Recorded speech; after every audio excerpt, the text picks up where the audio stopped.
Welcome to E360 TV, the live streaming and on-demand destination for influential voices and enlightened audiences. We offer trending, grassroots, and purpose-driven content across a diverse range of interests. E360 TV is more than just watching programs. We offer the ability to interact with live shows connecting audiences to real, authentic influencers and storytellers while streaming to millions of devices.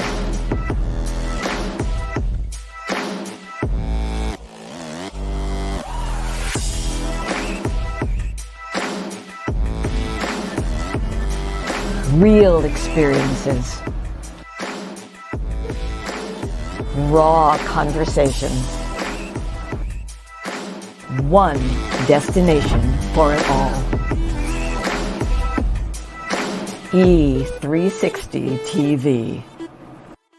You can navigate the legal and emotional journey of divorce and exit a marriage the way you entered it, with mindfulness, love, and respect. SOLACE Divorce Mediation is a full-service law practice helping couples focus on the health and well-being of children and their forever co-parenting family. Our streamlined divorce journey offers flat fees with an estimated completion time frame of 2 to 4 months. If you or a friend need us, visit solacedivorce.com.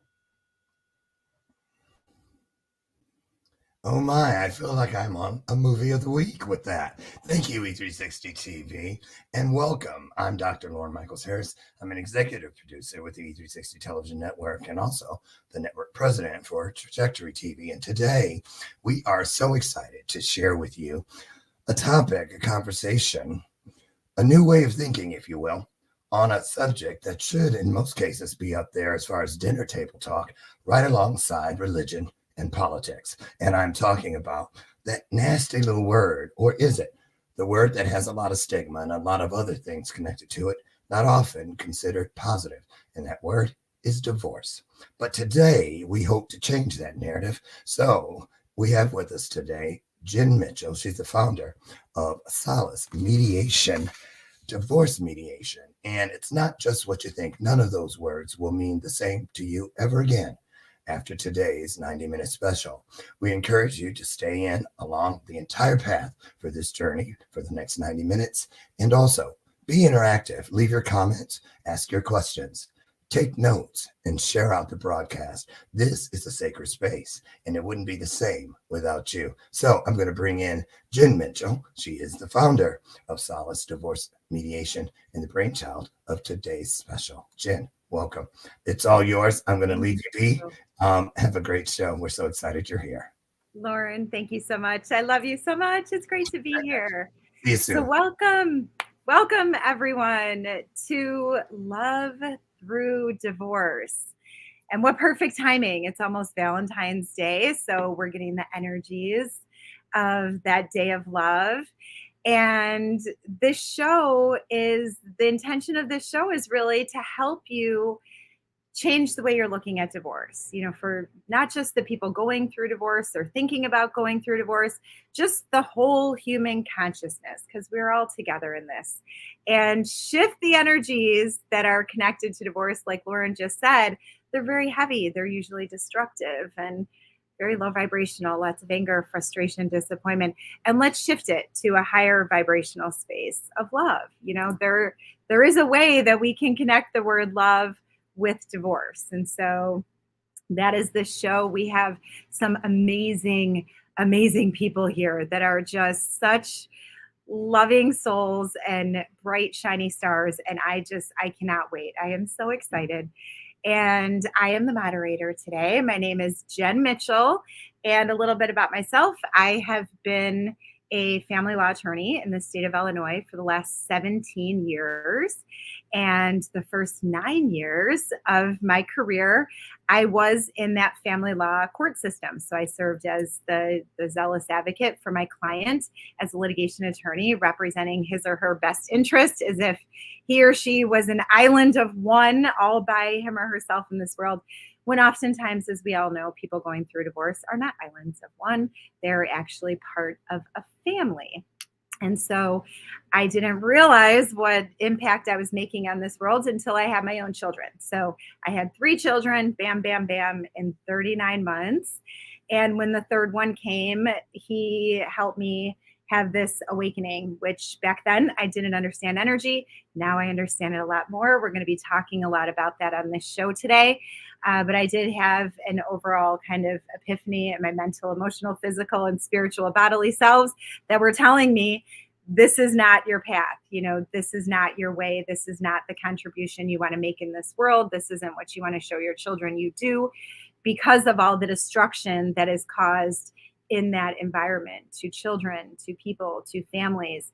And we all know someone who's gone through divorce, the ripple effect to the extended families, to the circle of friends, to their workplace. It's really destructive on everyone. And so everything that we are talking about today, from my perspective, stems from 8.5 years ago when I had this epiphany in my dining room.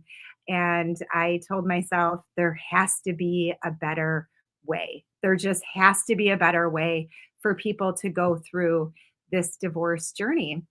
And that is what we're talking about, is transmuting those low vibrational energies to high. And how can we do that? What are some resources that we can tune into? What are some tips that we can use? What are some tools that you can use in your life to help you get to that high vibrational space? And so before I continue going on, there is some housekeeping that we have to just go over quickly. So the first thing, this show is going to end in 90 minutes. As Lauren shared, it's a 90-minute show. After that, we're going to have question and answer for half an hour. And if you are here for that question and answer, you will be part of a giveaway where we're going to give away a summit surprise, which is a bunch of SOLACE goodies. So SOLACE Divorce Mediation has some wonderful gifts that we would like to share for you. And this will be recorded. So anyone who cannot be here for the full time or attend, it will be something that you can have access to. So moving on, I have all the housekeeping done. Some philosophies that we're going to be exploring during this time together that I want to share with you now so you can start feeling them and thinking about them is, when divorce is happening in our life, we are all on our own journey of self. And so there's a reason that you were called to be here today, to connect with me and with these fabulous people who are on this show as well. And the reason for that is you are on your own journey. We're all on our own journey of self and our inner guidance and truth. And I touched my throat because that's our throat chakra that's telling us our truth. Our inner guidance and truth is always leading us on our way. And everyone that is coming into our life is here for a reason. And this is inclusive, of course, of the people that we marry. They're here for a reason. They're here for us to learn from and to heal from and to grow from. And they were the exact people that need to be in your life when they came into your life, for all of the reasons that they were there, for you learning about yourself, for you learning about the world, for the two of you having the children that you had that required you to be together at that exact millisecond in time. They are the perfect people. Another focus of this show is children. And that's the heart of SOLACE Divorce Mediation. The heart is children. We want children to be empowered from divorce and to feel the love from their parents and recognize that relationships takes all different forms.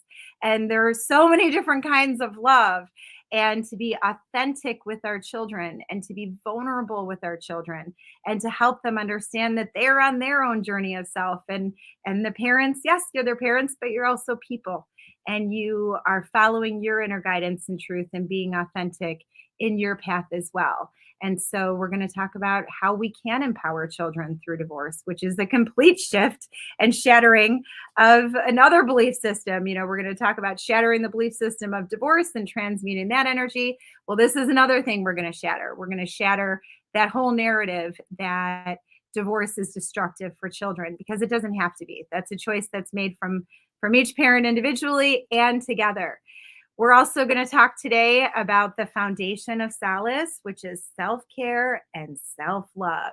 So I hope all of you are filling your buckets every day, that you are giving yourself what you need in the form of care and love. But when we're going through divorce, it is imperative to amp that up. You need to take really good care of yourself, not only so you can feel better during one of the most emotionally difficult times of your entire life experience, which all the therapists will say. And we have a therapist on this show who can talk about it more too. But you also need to be a clear vessel. You need to be a clear vessel so you can hear your inner guidance and truth in your mind, heart, and soul, and you can share it, which is the soul of SOLACE. And we're going to be talking about that today too. Authenticity, really living from a place of truth in your life and navigating through all of your relationships, your marriage relationship with your children, with your family, with your friends, from a very authentic space, and giving ourselves that freedom to share our truth, which is, we're shattering another belief, right? That many of us were raised with of, well, in order to be a good person, you don't want to hurt anyone's feelings, and the truth might hurt their feelings. So maybe just keep that within yourself. We want to encourage everyone to be truthful, be honest. It's your truth. As long as you're sharing it with love and with respect and with mindfulness, it's a beautiful, beautiful thing to share. And the final thing, the kind of theme of this show that we're going to really be honing in on, is the root of the SOLACE journey. And that is healing. We are on a journey of healing when we are going through this divorce journey. And I am so excited to share this with you. I'm sending you all so much love, and I can't wait to introduce the guests after our commercial break.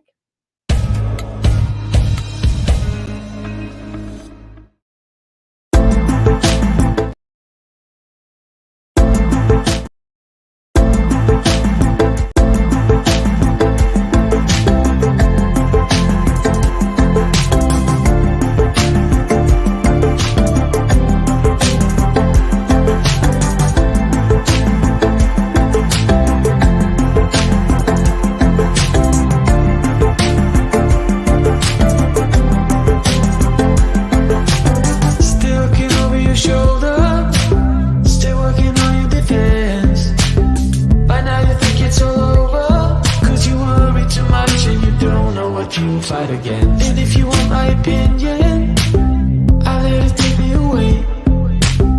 Only relief is the four on the floor and the crowd that goes, oh, turn it up, turn it up, turn it up, turn it up, oh, turn it up, turn it up, turn it up.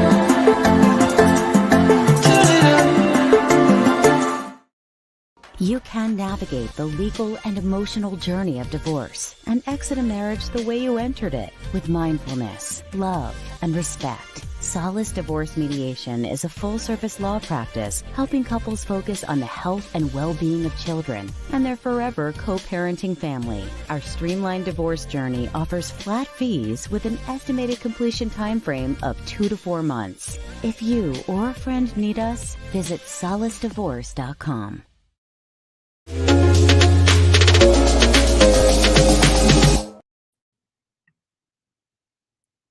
Hello, welcome back. So now we are going to bring in these fabulous beings that I referenced. We have Jason Cisneros, Barry Selby, Dr. Michelle Hanna, Martine Lopez, Dr. Brian Repzinski, and Rebecca Clark. And I love all of you so much. I'm so excited. I'm so excited you're here. And so instead of me going through your bios, which I could have easily just read off of something, I would love to have the audience connect with you authentically, since that's what we're going to be talking about today, partially, and just go around and introduce yourselves. And if you could share the light work that you do, what is your sole purpose and the passion that you share with the world. So do you want me to, I'll kind of go in order. So Jason, you're first. You want to go first? I'm first. Okay. You're first. Great. Well, I'm a male stripper and the owner of Hair Club for Men. I have no idea why I'm on the show. I'm so glad you're here. I don't know how I get my $20 or the dollar bills through the, whatever. My name is Jason Cisneros, and I'm dear friends with Jen, and the work that I do currently, I built companies for a living, and I'm a strategist by trade for companies. And then I spend time now doing, doing rescues of kids in the sex trade, working in domestic violence, fighting that, and then also feeding people through Feed a Billion. So that's me. Love that. Thank you for being here. And you've been divorced. Yes, I have been divorced a couple times. Yeah. Yes. Barry, how about you? Would you like to please introduce yourself? I'm not sure I can follow Jason, but I'll do what I can. I'm a love and relationship expert. I've got a best-selling book.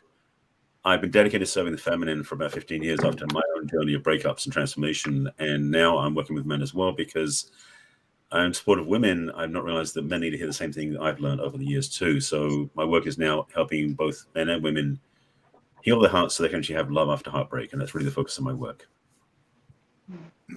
So important. Love is life. It's so important for people to be in love and feel the love. Dr. Brian. Hello, everyone. I'm Dr. Brian Ripsinski, and I'm a psychotherapist of 30 years in the state of Illinois. And I specialize in work with couples and relationship issues, sex therapy, and I like working with the LGBT community. I am a college professor, a dating and relationship coach, and an author. And I'm very happy to be a part of the conversation on this. It's an important one. It's a wonderful reframe on the whole divorce concept. And I'm so happy you're here. Thank you. Martine. How you doing? Thank you for having me. My name is Martine Lopez. I'm an author of the book called The Curiosity Theory, Transforming the Way You Communicate. And I wrote that book after having an argument with my former wife and started helping people communicate more effectively. I saw that I was not a good communicator. I thought I was a great communicator, but I certainly was not a good communicator, did not own my emotions, did not own the results of my actions. So now I work with men who are in the middle of a divorce or have been divorced for a while, or they're contemplating divorce or even an affair. Thank you for having me. Thank you so much for being here. Dr. Michelle. Hi, everyone. Thank you so much for having me. I work with singles and couples. I help them to emotionally heal, connect deeper to intimacy, and ultimately live authentically.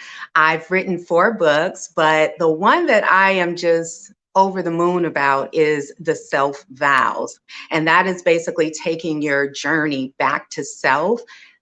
The traditional wedding vows, we usually take to another, but we should take that to ourselves first before we actually extend that to another. So that is the work that I'm doing now that I'm so proud about. Whether you're single, whether you're a couple, you need to take your self vows. I love that. Being selfish and loving yourself. And Rebecca. Oh, you're muted, love. There you go. There you go. Now we can hear you. You can hear me. I'm a family law attorney practicing in Ohio. I have 14 years experience in the courtroom. However, I'm also intimately trained as a mediator, a parenting time coordinator, and a guardian ad litem. So I work very closely with families, particularly with families with children in all kinds of situations and scenarios. And really, my intention for being here today is to share what knowledge I have about litigation and its impact on families, and the value of mediation, and kind of really looking at alternative paths rather than the courtroom to resolve divorce and child custody matters. I love that so much. And I love that so much because I know you're like deep in the family law litigation, like state Supreme Court stuff, right? Yes. Yeah. Yeah. So that's beautiful. Thank you so much. Thank you all for being here. Are you excited? Are we all as excited as I am? I'm like bouncing in my basketball. We're up there. We're up there. We're gonna start associating love with divorce. Yay! It's so amazing. Right. Oh, it's extraordinary. So I would love to start with children, right? I'd love to start this conversation with kids, right? The heart of SOLACE, and really, I think there's such a strong belief system associated with kids, and how you know, parents need to stay together for their kids, you know, and kids that grow up with parents that stay together are better functioning than other children. You know, the kids that go through divorce are going to be drug addicts and all of those awful, awful things. So Brian, you work with couples and with families, and you're a therapist. You know, what are your thoughts on that belief system that, you know, kids that grow up in households of parents that stay married are better off? I think that really varies according to the family system. Research shows that the more high conflict couples do, unfortunately, cause the most damage to children growing up. And if that persists and they do not divorce, that can cause a lot of psychological harm to the children. It's really a case-by-case kind of a basis, but in the end, it all depends on how well the parents get along, and that they don't triangulate the child into their conflicts and are able to really try to buffer the children from any of that to protect them. Okay. And Rebecca, my love, being in the court system, what is your experience? Oh, did Rebecca just leave? Okay. Well, Rebecca's gone. Anyone else? I would love to hear from you guys. What's that, Jason? You're muted. I said, she's like, I'm not answering your silly She's question. like, I'm out of here. Peace out. I don't want to tell anyone about what I'm doing to kids. Yeah, in my exactly. job. Yeah. That's one of those tough questions. I don't want to answer that one. She's like, I thought this was a divorcee meditation, not divorce mediation. Kumbaya. We're all going to take some deep breaths. Stay with me, please. Yes. Well, what about any of you? Do you have anything, you know, in your areas of expertise, you know, any thoughts about this? Because I feel like it's such a destructive belief that parents hold on to. I'll share with you the story that I had when I sat my kids down. They were both teenagers in their late teens. I took them to a Chinese restaurant. I sat down. I was prepared to address any sadness, any upset they had. I said, boys, I just want to let you know that Mom and I are going to be, I'm going to be moving out. Mom and I are going to be getting a divorce. They both looked at me and said, it's about time. And it was kind of humiliating because, you know, my thought was the experience that I left my kids with was not the experience that I wanted them to have. So they were left with an experience of two people who loved each other but could not function and did not manage themselves very well. And it was more, I kind of laughed, and I kind of laughed and I kind of was relieved. When I sat back, I was humiliated and realized that wasn't what I wanted to have happen. Yeah. Isn't that so interesting? Like, kids are so in tune to energy. We're all energetic beings living, right? I mean, we all have an energetic vibration. All of you are vibing so high right now. But I think kids particularly are so tuned into that. Absolutely. Yeah. My kids, I tried to get back together after about a year, and my son was so upset. He's like, you know, if you try to get back together with Mom, I'm never going to talk to you again. And he actually did talk to me for about a year. When we finally started to heal our relationship, what he said was, you know, I just couldn't trust that you guys would be, you know, good parents. And then I'd have to deal with you guys fighting. I just couldn't deal with that anymore. Yeah. And Jason, you have kids through divorce. Yeah, I mean, that's the one thing I am an expert at, is having them. So You know, I'm very good at having children. I'm good at that part. I'm really good at that part. Jason, Yeah. I've got you. I've got you. Trust me. I did it twice. Yeah, five times. You know, I'm at 5, and well, you know. I had 3 times, but 5 kids. So if you see how that math works out, there's a set of triplets in there. Wow. Yeah. Wow, that's crazy. Awesome. Yeah, it's nice being on a panel with actual experts, and then I'm wondering what the hell am I doing here? I think it's like so you could all psychoanalyze me, like you're all experts in your field, and I'm just an expert at making kids and mistakes. So here we go. Not that my kids are mistakes, you know. I'm just kidding.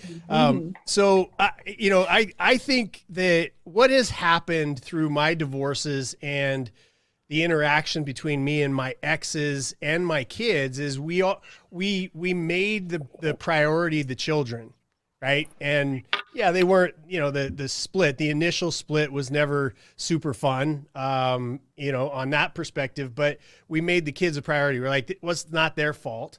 And we're going to be adults because the kids are the ones that have to live their lives and go on with our training. And, you know, they've got a big, bad world out there that they got to be able to confront. And so, yeah, I don't think that parents that hate each other is a good environment for anybody, is my opinion. And I also don't believe that you should hate each other in front of the kids. And, you know, you should be able to rise above that, in my opinion. And we've been able to do that. Me and my ex we're all like a happy, like, tribe of human beings at this point in time. But not in the beginning. Like, I know there's that initial split, but we really have made it about the kids. And I think most people, if they focus on selflessness and less selfishness, and I think it just translates to the children better. I love that. Yeah. Focusing on the kids, focusing on if it's good for them. In my expert baby making opinion. Okay. And divorcing and That's right. everyone hanging out together and loving That's each it. other and Yeah. enjoying holidays and vacations together. It's Absolutely. cool. It's so important to see that. I love the happy tribe of human beings. That's fabulous. That's great. I'm using that one. I'm taking that. That should be a Good. t-shirt. It's all yours, buddy. It's all yours.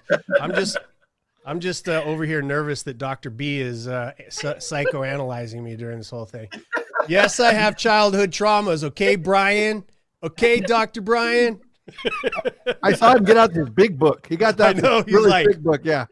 Hold on. That's just not, I don't know where to find that one. That's interesting, Cisneros. Could you tell me Tell me more more. about that? I'm going to have to look in the index for that one.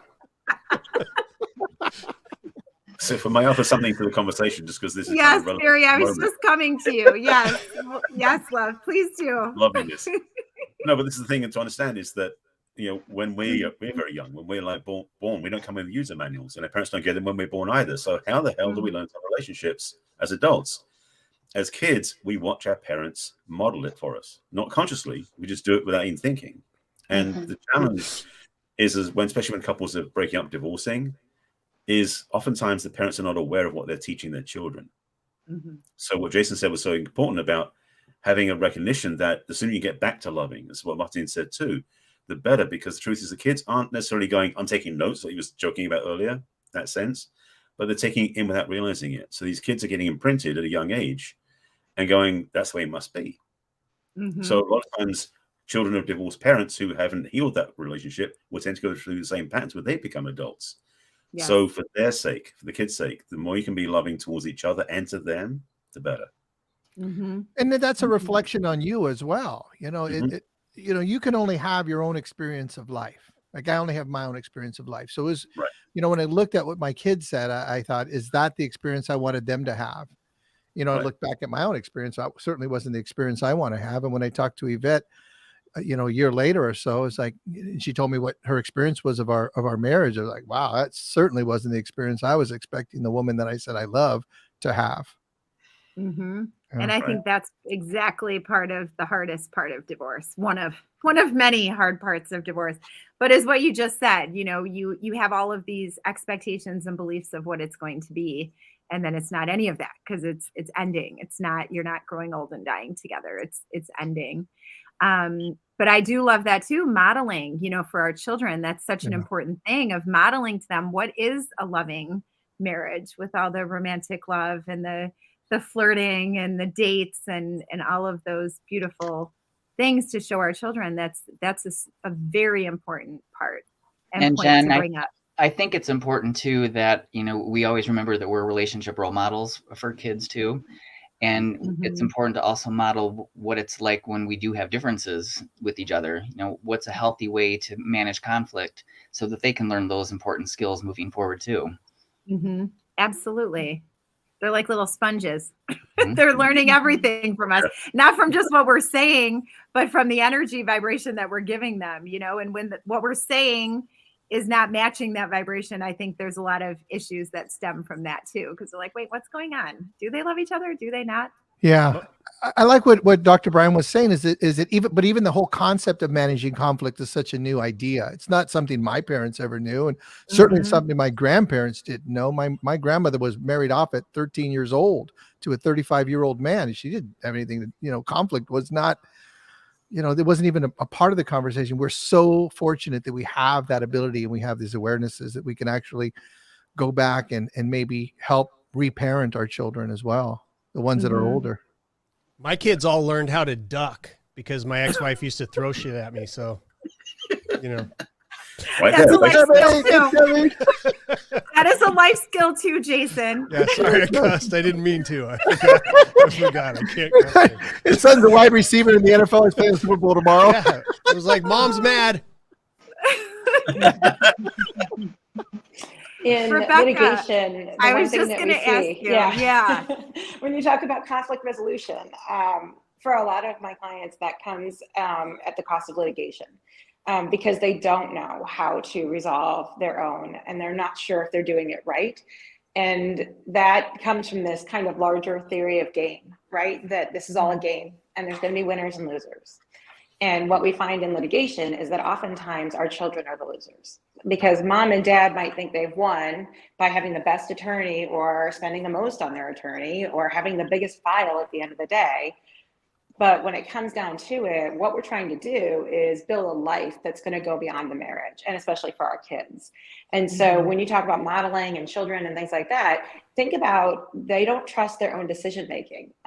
If mom and dad rely on a third party to cut everything in half or to make all the rules, or they use a piece of paper to tell you when they should see the kids or who's going to pick up when, and he's 5 minutes late, it really takes away from them a sense of trust in themselves and their ability to make decisions and the ability to cooperate and negotiate.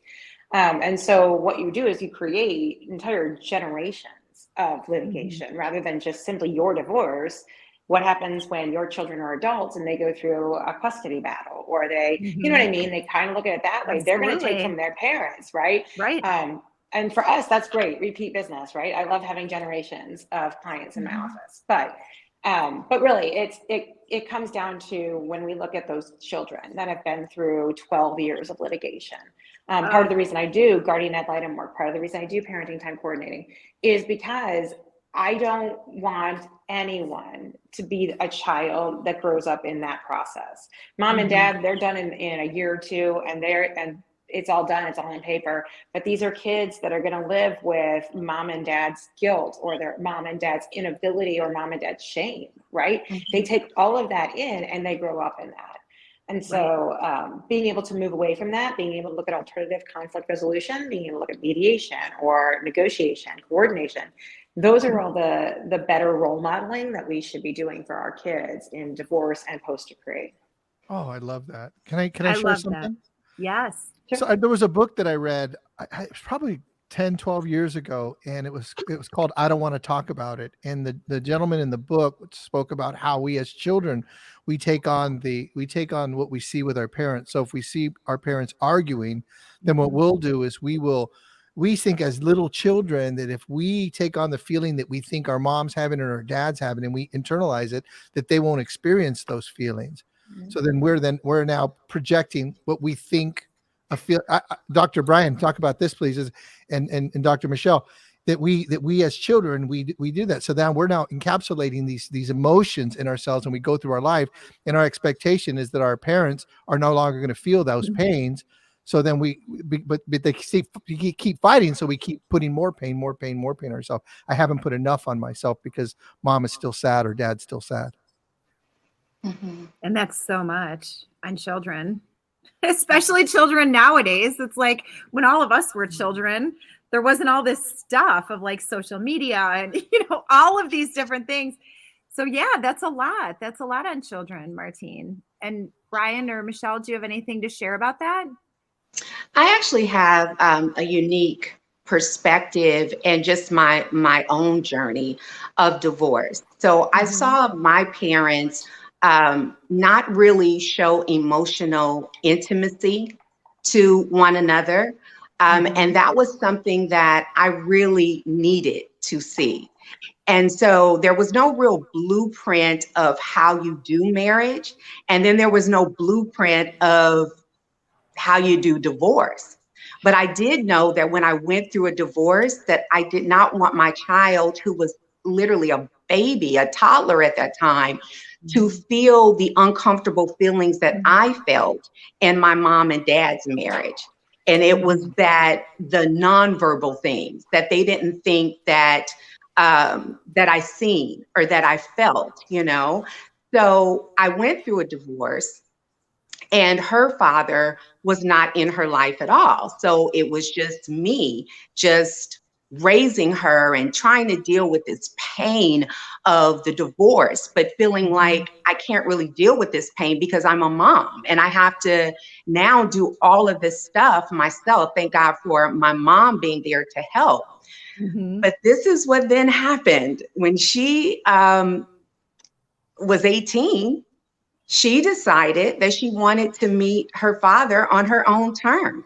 And I had nothing to really do with it, we had not healed. We had not connected, nothing. So now my daughter, who is 25, college graduate, she just had her first child. So I'm a Mimi now.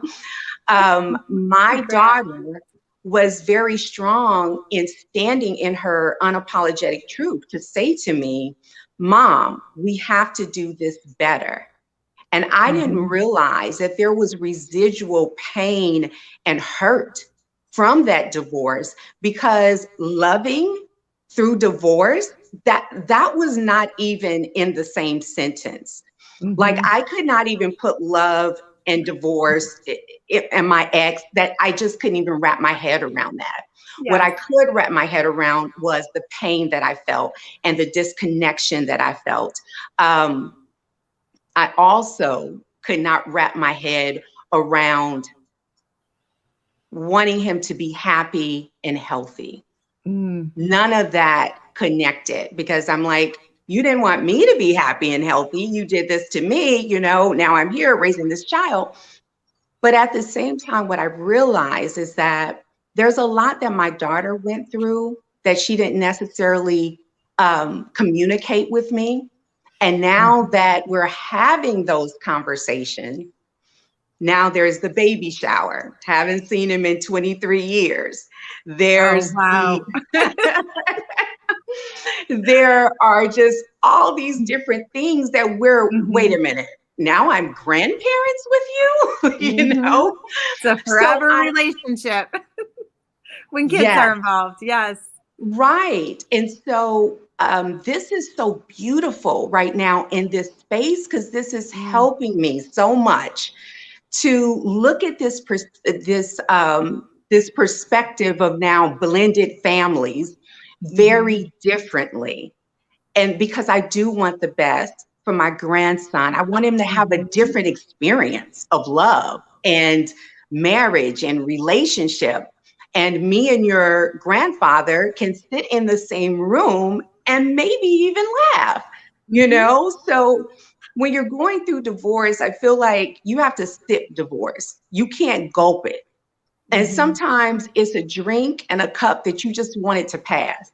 You don't even want to drink from it on some days, So I think that what's so important about love and divorce, why it's so important, is because my situation did not have to be that way. We could have healed through divorce. We could have shown each other love and grace and patience if we both would have committed to that. But we were taught divorce had to be nasty and it had to be a fight. and whoever wins, you know, that's the winner in it all. But Yes. actually, we ended up losing because I think we failed my daughter. But the beautiful thing is a new day. It is a new day, and I am willing to connect with love. Yes. After divorce, like what, 23 years after. That's all right. The healing happens when it happens. And in my It belief happens system, when it happens. in my But belief I wanted to system, share that. Mhm. no, keep going. That's beautiful. It's beautiful. And I'm so grateful you shared that, because in my belief system, our children choose us to be their parents. So your daughter chose you to be mom, and she chose, you know, dad to be dad for all of the lessons that you taught her. And in her journey, it was exactly the way that it was meant to be, and yours and his, you know, and now you're on this path of love and healing, which is beautiful. And that was something, Barry, that you had brought up earlier, is shifting back to love. And so I wanted to explore that a little more from you, of how can couples, you know, who are tuning in and who maybe have the same, you know, thoughts as Dr. Michelle right now, of like, what are these people even talking about? Like, love through divorce. I hate my husband right now. Like, I hate all of this. Like, this is the worst experience of my life. What are they even talking about? What's some guidance that you can share? Well, one of the challenges is, frankly, is that, well, first of all, I talk about this with some of my friends, that most people before they get married don't see a minister, priest, expert, coach, therapist, or anything else. They just go, I'm in love, let's get married. And there's some, it's like you're rolling the dice and see what happens. And the thing is, for divorce, for most people, is it's not based on love, because it's all the vitriol and the upset and the stuff that was never uncovered at the beginning that is still carrying through. And the challenge of divorce for most people is they don't know how to navigate it from a place of love anymore, because they didn't really, to be honest, maintain love through the whole relationship.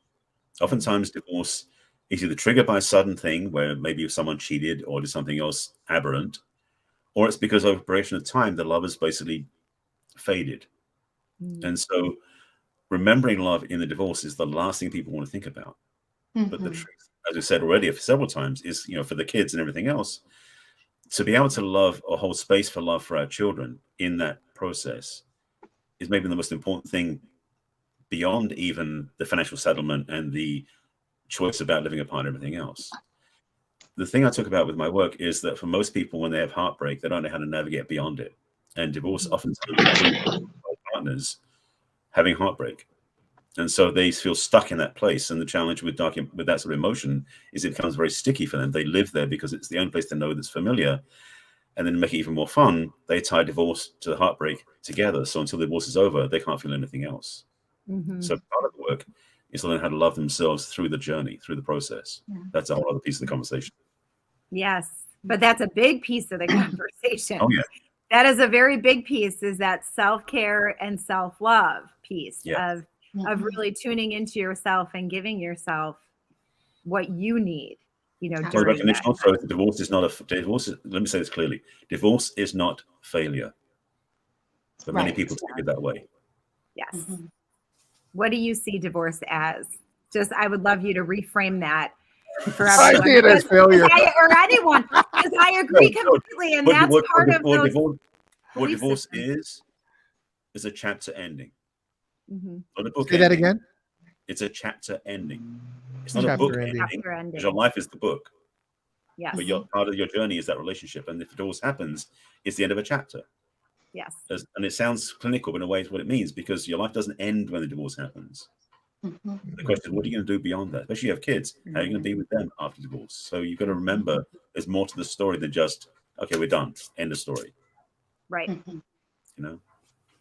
And you know, Mary, I think it's a rebirth. I do. I think the chapter is ending, and then I think that it's our chance to reset and just do a do-over, and it's okay. Like, I give myself a do-over every single day. I'm literally born again every day. I was born again this morning, you guys. I'm a different person every week. Take the lessons with you, though. Don't do a do-over and repeat the same thing again. Oh, absolutely. Yes. The do-over is what you learned from what you did the day before, and you learn from that, but you don't hold yourself hostage in the past of it. Yeah. Right. Absolutely. And what we see in divorce is growth, right? Yeah. Growth as a person and growth as a parent, right? We come out, if we do it right, we come out with a better sense of ourselves, and that makes us a better person all around to everyone that we deal with. This idea that it's kind of like a car accident, right? We can't control life. Never have been able to, right? So it's not about what happens in life, it's how you deal with it. It's who you become on the other side. And so very much like a death or somebody close to you, this divorce is just a life-changing event. You're going to go through so many of those, right? And it's just who you become on the other side. And then, and especially when you're a parent, right? Like maybe you've been a parent that had the other parent to rely on. And so you weren't the ballet and lunches and, you know what I mean? That wasn't your role. And now you're going to take that role because that's your opportunity to bond with your kids. And so I find a lot of parents are actually better on the other side than they ever were during the marriage, because if they weren't happy with themselves during the marriage, they weren't being the best role model for anybody, right? They weren't able to truly love those kids or love that relationship with their children the way they could after they kind of got past the ugliness of the divorce and could say, yeah, you know what, at the end of the day, he's a great dad. Maybe I didn't see it during the marriage, maybe I didn't appreciate it during the marriage, but he is a great dad and the kids really love him. And my role is to foster that relationship between the children and their dad. It's not to interfere with it. It's not to tell him he's doing it wrong. It's really to just appreciate it for the children. Yeah. I think too, you know, divorce initially creates a crisis for, you know, the individual, the couple, the family. It's really a systemic ripple effect. Yeah. And I think our survival brains in those moments kick us into this, you know, perpetual fight or flight response. So we just want to, you know, put up our dukes and fight because we're so angry at what happened. But there's a concept called conscious uncoupling. Yes. And it's really a great strategic way of just learning to soothe that fight or flight response and to regulate ourselves so that we can, you know, be conscious and deliberate and intentional on how we approach the divorce process. And it's through that journey that I think it's just a great way to transform divorce into an opportunity for growth, like you were saying. Absolutely. Conscious uncoupling. I love Gwyneth. Can't wait to meet Yes. her, be friends with Great her. book. Have Goopy the SOLACE toolboxes for all my clients. It's gonna be amazing. But no, I love that. And that's something, Rebecca, that you have brought up earlier too, is that conscious uncoupling. It's really difficult to consciously uncouple in the litigation setting, you know, because of the attorney's roles. And Rebecca, I love you. You're an attorney. I'm an attorney. We're not bad people. It's just our job, you know, when we're in that environment. And that's really where, you know, working together and going through the journey together, just like they entered, you know, you can exit together too, is I think where all of that healing, you know, really the heart of it is in that growth. Well, your job was defined before you showed up, so you're redefining it. That's what I love. Yeah, I think one of the things that I see as a challenge is, you know,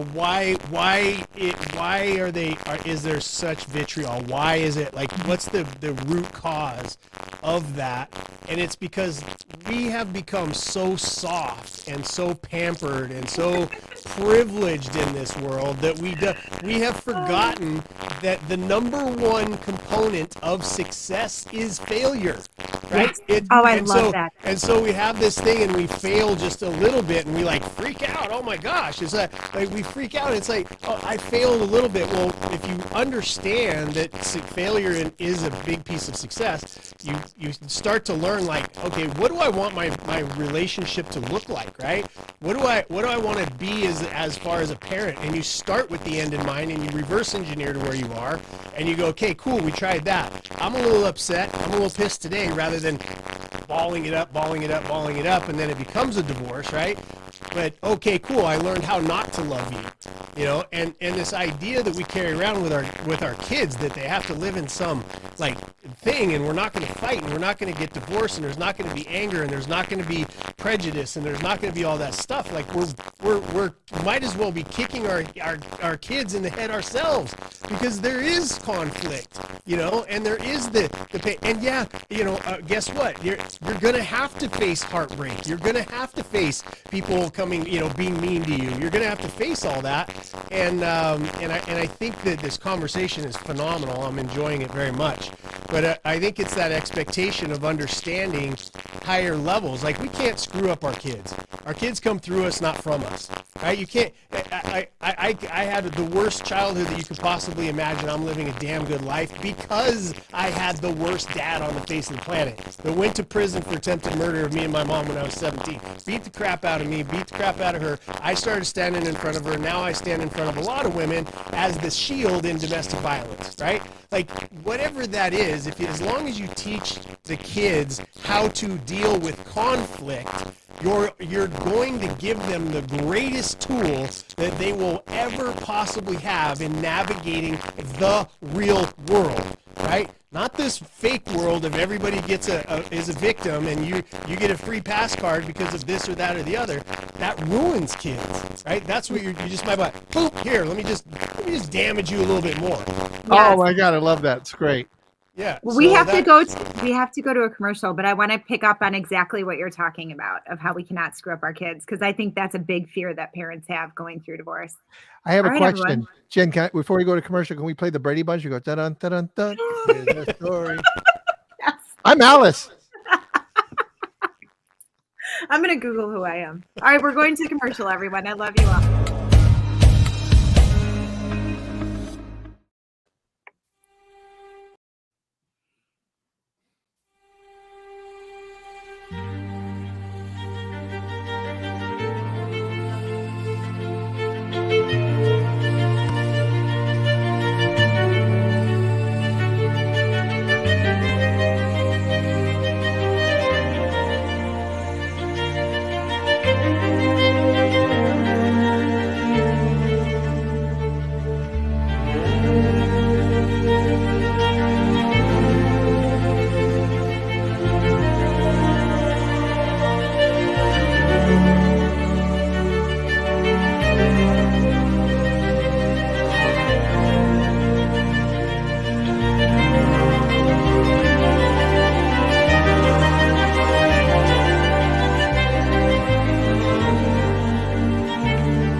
It's your time, and the Becoming the Best You conference in St. Louis is where you want to be. This 3-day event featuring over 35 impactful speakers with 16 breakout sessions to choose from will help you achieve the best of your life for the rest of your life. Come and dance the night away on Saturday night at the Black Tie Affair and enjoy the live entertainment as we close out Tickling Your Funny Bone with comedian Jeremy Nunez. Get your tickets today and we'll see you there. You can navigate the legal and emotional journey of divorce and exit a marriage the way you entered it, with mindfulness, love, and respect. SOLACE Divorce Mediation is a full-service law practice helping couples focus on the health and well-being of children and their forever co-parenting family. Our streamlined divorce journey offers flat fees with an estimated completion time frame of 2 to 4 months. If you or a friend need us, visit solacedivorce.com. I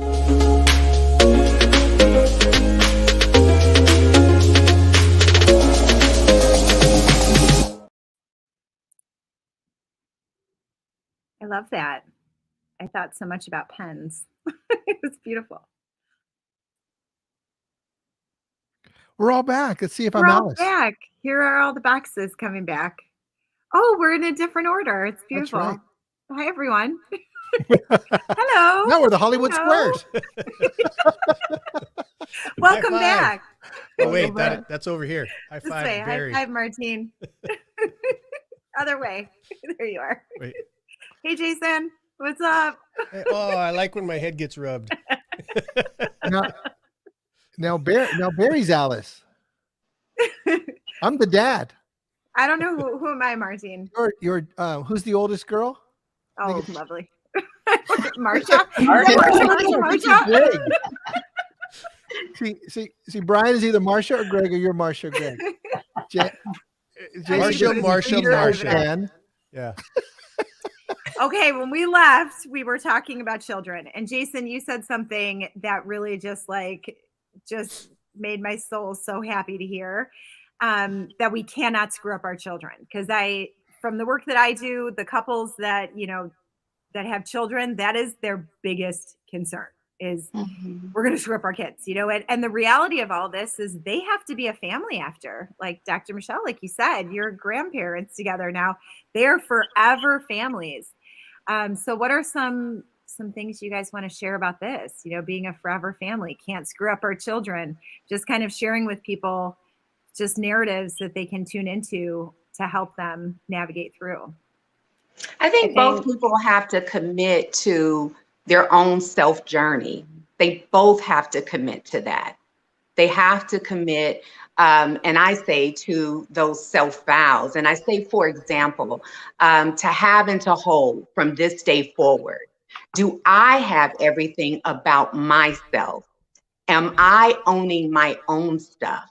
Am I willing to be accountable for the things that I need to work out in my own stuff, not the responsibility of my ex or whomever else? This is my journey to hold, to support. Sometimes a lot of people, I feel in couples counseling, they're looking for that other person to be responsible for their happiness and to be their biggest cheerleader, when you should be your biggest cheerleader. Everything else is icing on the cake to move forward. Do you just stir in the past? Because if you do, you're going to bring that into the relationship or even love after divorce. So you got to fix that stuff about yourself first. It really should be to love and to cherish to death do I part first, as long as I shall live. And then we can extend that to another. But I really believe that it starts with self first. And if you could get two people, when I split my couples up and they do their own self journey, when they come back together, they are different people. They are really transformed, and they're less in pain. They want to feel in order to heal. They're more forgiving. They want to hear what that other person is saying from a place of compassion. And so then they can have the tough conversations, and they're not fighting one another. And, sometimes the couples say, let's give it another try. And I've been able to keep successfully, as a guide, like 800 couples together. And I think that's amazing. And then I've also been able to prevent people from actually staying together when really they do need to go their separate ways. They can still be healthy, and they can still find love and healing within that space. You have to feel in order to heal. I'm taking this new therapy to Dr. Brian to see if I can get it certified somewhere. It's called the hashtag nobody cares, right? Hashtag nobody cares. And here's what I think. About what Dr. Michelle said, though, right? No. Oh, no, I didn't take it like that. No. Okay, good. It's sort of to piggyback on her brilliance to say, what I have found in my life, and it was a conversation with a really trusted mentor. And I was going through some stuff, and he pulled me aside and he said, Jason, he goes, who loves you the most on the face of the planet? And I said, instantly, my mom. Like, there was no pause. It's my mom. And he goes, well, what do you think she's thinking about right now? And I was like, how am I supposed to know? And he kind of sat back in his chair and did one of those things. And I'm like, oh, she's not thinking about me. Right? Like, the challenges that we come up with and we make up in our head are because we think we put so much weight into what other people think about us. Oh, what about in my divorce? What's my church going to think? And what's my sister going to think? And what's my blah, blah, blah, blah. And then they're just not thinking about you, right? They're just not thinking about me. And it's a lonely moment for a second.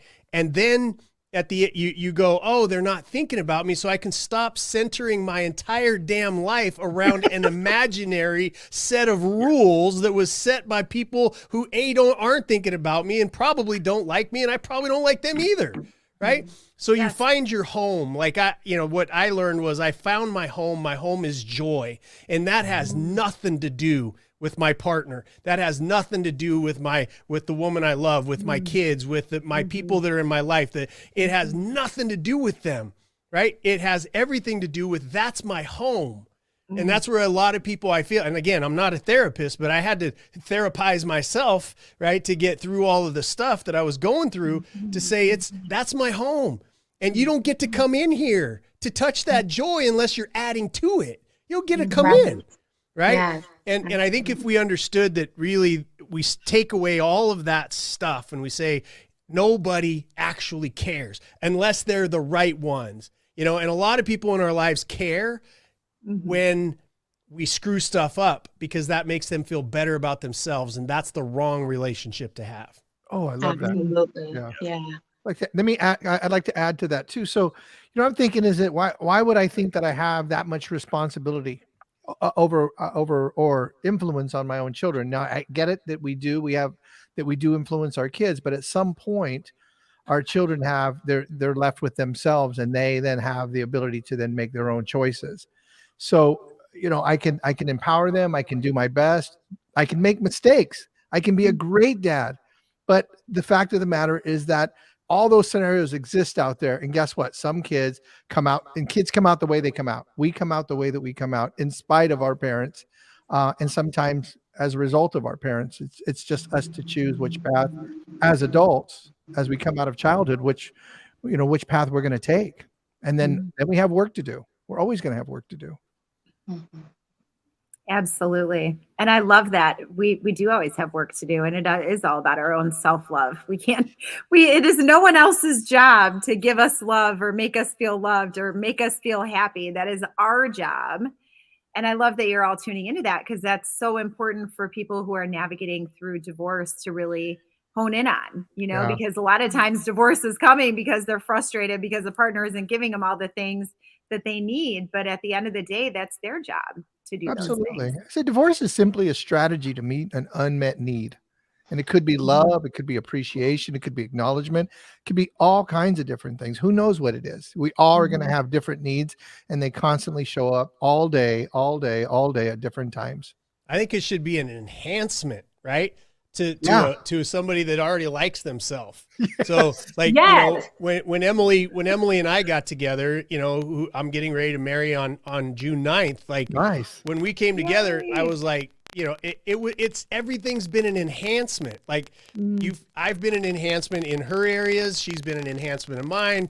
Unfortunately, it took me 51 years to figure this crap out. I'm a slow learner, and she's super smart. So, it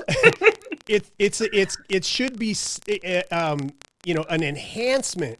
And if you know who you are and you figure all this stuff out ahead of time, or even right now, you might be in a miserable relationship or a miserable marriage right now and go, well, maybe we hate each other because I hate me.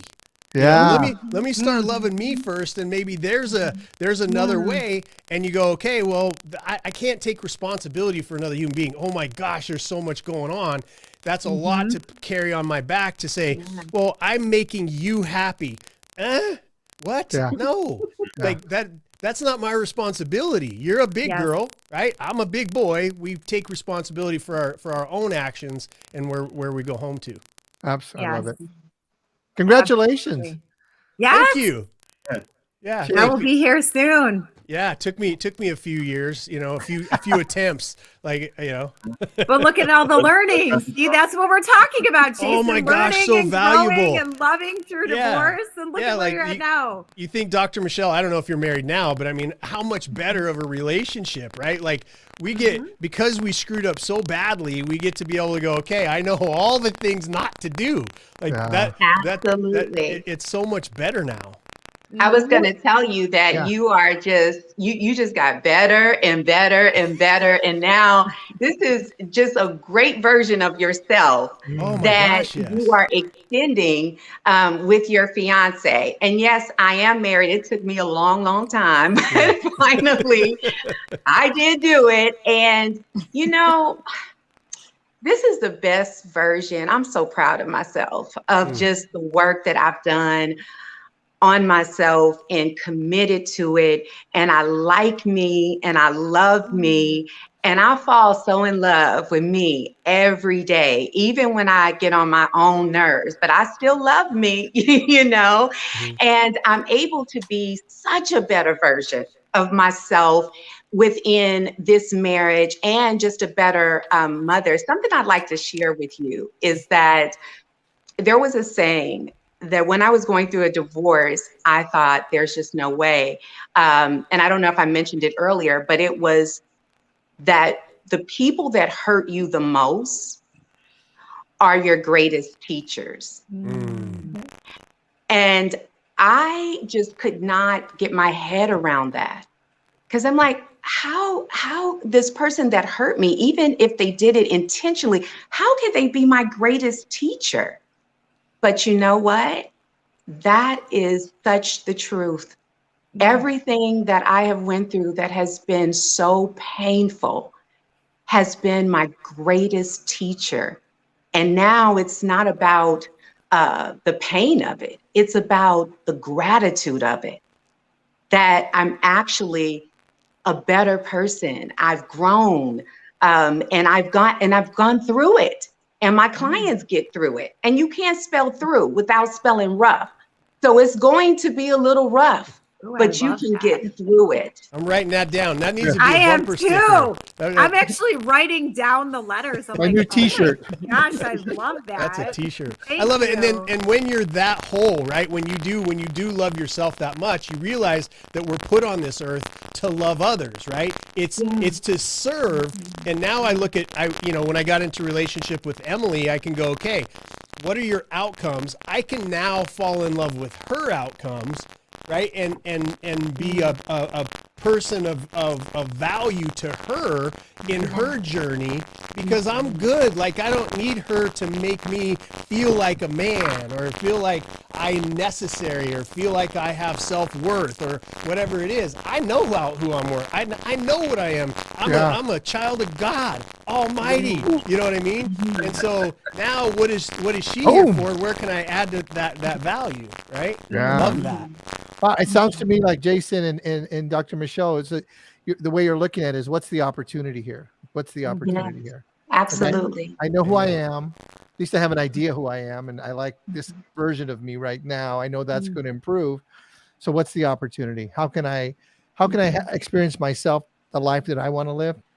And then how can I help other people have that experience of me as well as themselves? Yes, absolutely.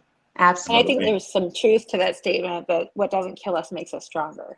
Yes. One of the things that we teach our children in divorce, right, is resilience.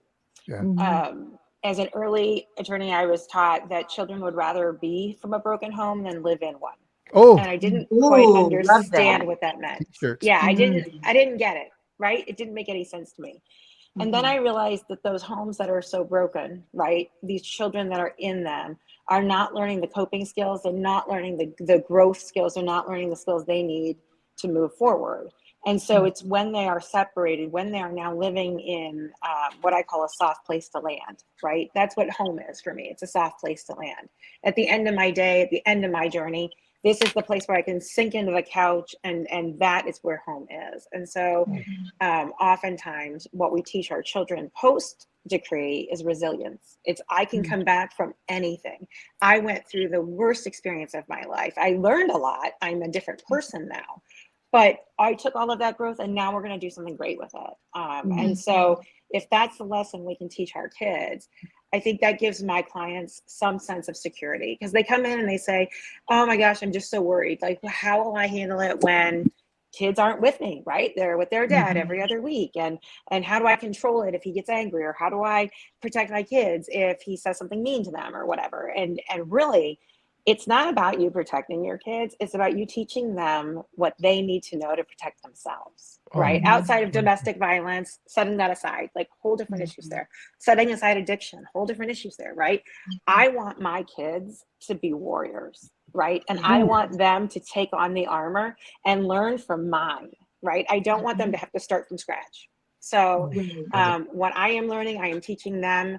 I am creating in them a sense of independence, a self-sufficiency, and they're watching me grow, right? They're seeing me make mistakes. They're seeing me reborn. They're seeing me cry. It's all part of the process, right? I don't want them to hide their feelings. I don't want them to think that they have to hide their feelings from me or from anyone else, right? If it makes you sad, it makes you sad. We can talk about why, but you know, feel free to go ahead and say, this really makes me angry. Instead of barreling it up, right? Because that's what we did in the marriage. We like put it all in one place and we didn't talk about it. And instead, I want my kids to come out of that talking about all of it, right? When I have, as a guardian ad litem, when I have a kid that says to me, I don't want to talk about it, that terrifies me more than the kids who want to tell me about the stuffed bunny that's at their dad's house, or, you know, this time I saw dad do this, you know what I mean? The kid that doesn't want to talk about it, it's because he's been taught not to. Right? Nobody has shown him the luxury of having that open door, of having that conversation. But there's a lack of trust, safety, and respect in that environment. Absolutely. If I don't feel safe, I'm certainly not going to share. If I don't trust you with my emotions, I'm not going to share. In my relationship, I just didn't trust Yvette with my emotions. I didn't trust that I would say something and later it was going to be used against me. Well, that was how I was. So I was simply projecting that. I kept what she said on a piece of paper, and I was, you know, locked inside somewhere, and I was ready to use it when I needed to. So, you know. And that's Rebecca, I think. Oh, go ahead. No, go ahead, Dr. Michelle. I was just going to say, Rebecca, your example, what that felt like to me is that you are teaching your children how to be authentic. Through your actions, like your life is teaching them how to be authentic and being comfortable in that. Authenticity, I think, is so beautiful because it feels free. It feels like home. It feels comfortable without fear. So I think that's so beautiful that you are teaching them that at such a young age, that they get that lesson. With a lot of us, we started to learn that lesson as adults, but you're giving that to them now. It's beautiful. The most powerful breakthrough I ever had in my life was a 4th grade teacher that taught me to fall in love with the English language.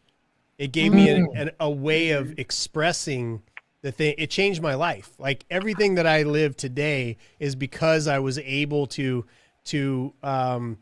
transmit what was going on in my head to the written page, right? Made me fall in love with the dictionary, right? A new word every day. Wow. And writing stories and being able to, it transmitted me out of the situation that I was in, right? I could make believe worlds and communicate at a much higher level. So if you have a parent maybe watching this, teach your kids to fall in love with the written word, with books, with, you know, writing and that kind of stuff. It's a phenomenal tool. Oh, absolutely. And, you know, I feel a lot of times like all of us seem similar ages, right? Like when we were growing up, I think the dynamic was different between parents and children, where it was like parents here, children should be seen and not heard. And I love, Rebecca, what you were sharing about the conversations. And I feel like that's a big part of this new, you know, way of divorcing, of incorporating love through divorce, is incorporating our children into this conversation too, you know, and we're a family that's restructuring from married to co-parents and creating, you know, Martine, like you said, creating that safe space for children so they can share. And it's not just one conversation. Like so many of my clients are like, we have to have the talk. It's like, well, enjoy, because it's one of many. Like it's your new way of being, you know, it's not just one time. It's this continual narrative that we're having with our children of how we're changing as a family. Well, like what Jason said as well, you know, if what you're, you know, if you're 13 years old or 10 years old or even 15 years old, you know, your relationship with language is not an adult relationship with language. So as as you know, as you're going through what you're going through, I think it's important to understand that the people that are being affected as children, they don't have the language skills that you have.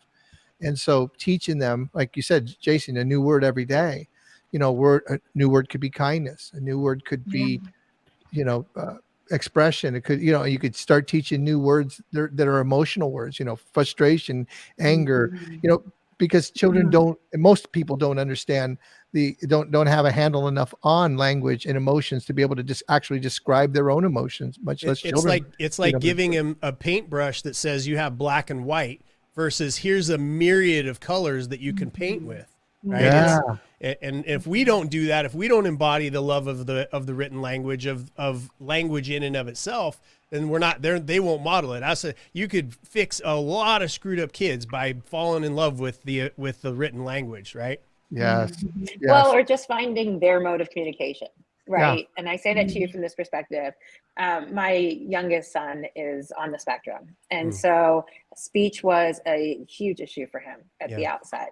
And there was so much there that we couldn't get to because he couldn't say it. And I knew it was there. I just couldn't get it out of him. And so what we had to do was learn how Gabe communicates, right? What is his chosen method, right? Is it, and for him, it's building, right? He's a builder. He's a creator. Take two elements, make something out of it. And now here he is at 8, and he is an avid reader. Like I knew that the minute we found what he wanted, like that would be his world, right? And that's exactly what it is. So it opened every door for him. Every door was being able to read and being able to find others that were like him in that sense, right? Other kids that like to build or other, you know, so we read to him and he just loves it. That's his love language. It's us reading to him. It's us engaging with him in that way. So fabulous. I think one of the things that we learn is that in mediation, in all of this, it's creating that safe space. Right. Yes. That safe space to be who you are, right? Not who I've perceived you to be, not who I'm worried you're going to become, but who you are. Right. So being able to say, this hurts my feelings, or this really affected how I see love, or whatever it is. If our parents can do that, then our kids will learn to do that. And we don't do it in front of them. My parents were the kind that never argued in front of the kids. Right. That every argument was held in their bedroom after we all went to bed because, you know, apparently we can't hear through the walls, or, you know, whatever it might be. Right. We all talk about walking in on our parents and all of that. Yeah, exactly. Like that was like, you know, I didn't grow up in a big house, so like I heard every word of it. But that's the thing. Like my husband and I will engage in all kinds of debate right in front of the kids. And even if he raises his voice, because my husband is just a loud talker, and the kids are like, "You're yelling," and he's like, "No, I'm not yelling. I'm just trying to, you know, I just want you to hear what I'm passionate about, or I just want you to hear what I'm excited about." We do that with our kids because we want them to do that. We want them to know that they can be really excited about something and tell us about it, or really sad about something and tell us about it. And that's like a huge step, though. That comes as a process of my husband and I learning about us and how we communicate, which was not always easy. And then being able to distill to our children that however they communicate, we will listen. Whatever need they have, we will be there for that, right? And that means every kid is different. 5 kids, set of triplets, and every kid is different. Wow. I want to respond to that really quick, if you don't mind. Before you, Brian, you know what I learned was that in my relationship, what I did is I would argue, you know, and we'd talk out what we were talking about, and then we'd go to the room and finish it, versus work through the resolution in front of the kids, like show the kids like this is how you resolve it. So we never demonstrated the resolution, how we resolve the things that we just mom and dad came out of the room or came out back from dinner or something. We're not fighting anymore. So they didn't get to see that, you know, that path. I'm sorry, Dr. Brian. Oh, no, that's okay. No, and I was just going to go along with what Rebecca was saying too. I think it's really helpful for families, if they can, to have like a built-in ritual where they have like a family powwow, you know, where everybody just, it's a forum for everyone to be able to just check in with each other and talk about, you know, how are we feeling? And going along with what Rebecca was saying too, knowing what your children's learning styles are is very helpful.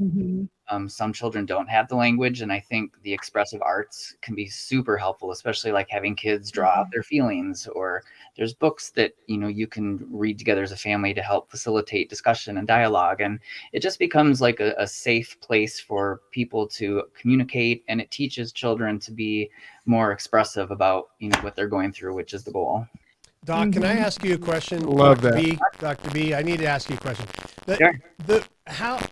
Because this is something that I genuinely don't know the answer to, which is, you know, we hear these words, safe space, and we hear these things, and the world is not a safe place, right? No. And I wonder sometimes that, are we building, because there's two sides of it. I understand, like a place that your kids feel like solid and they can trust you with what they're talking about. Like I totally understand that thing, but what happens when you go too far and now you're gonna go, okay, you've been in this safe place and I've created all these safe spaces and this trigger, don't trigger, and don't, and that kind of stuff, and then they go out into the world and they have a job, right? They have a coach, they have a spouse that now, you know, and are we taking that too far, in your opinion? I agree with you in part. I think helping kids cultivate a sense of safety within their family unit in particular is important to buffer just dealing with the coping and with like divorce and other crises of divorce throughout that. But I do agree with you that, you know, there can be too much of a protectiveness and a cushioning, because there are going to be adversities outside of the family unit that they do need to have those skills to be able to do. So it is a kind of a good enough safety net, and it's teaching how to manage, you know, that when they're out on their own. But I think having that family meeting is a way for them to at least come back and be able to process that there. So situational, I agree. I like that, because I teach my kids to love conflict.